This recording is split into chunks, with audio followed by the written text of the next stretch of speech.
Jed, ano ang posibleng matalakay ngayon sa ikalawang asset recovery meeting dyan sa ICI?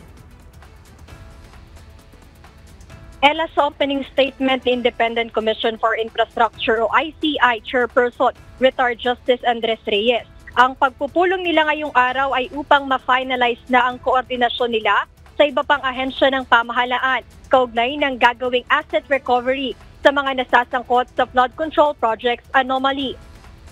Sinimulan na ngayong araw ng ICI ang ikalawang pakikipagpulong sa mga ahensya ng gobyerno para sa gagawing mabilis na pagbawi ng ari-arian at perang mula sa kaban ng bayan.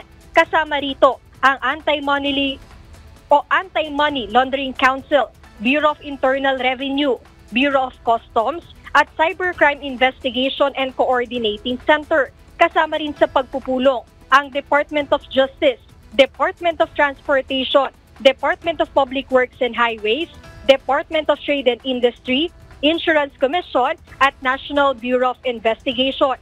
Bahagi rin ng ikalawang asset recovery meeting ngayong araw ang Office of the Solicitor General, Philippine Competition Commission, Security and Exchange Commission at Civil Aviation Authority of the Philippines.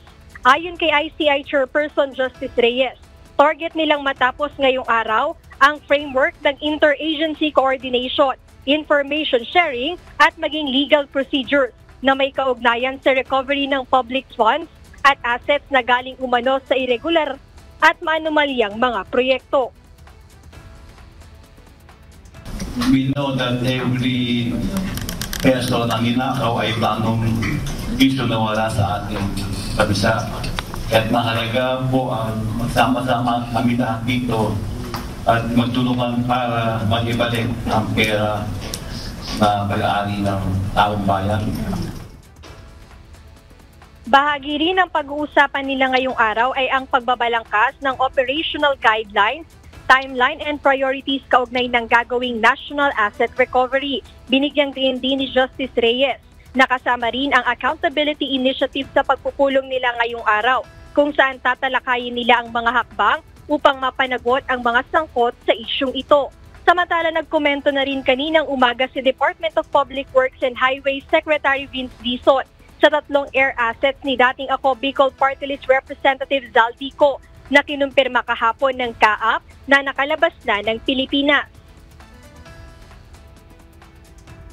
Kahit naman nasansyon, ang importante hindi mabebenta. At kapag yan,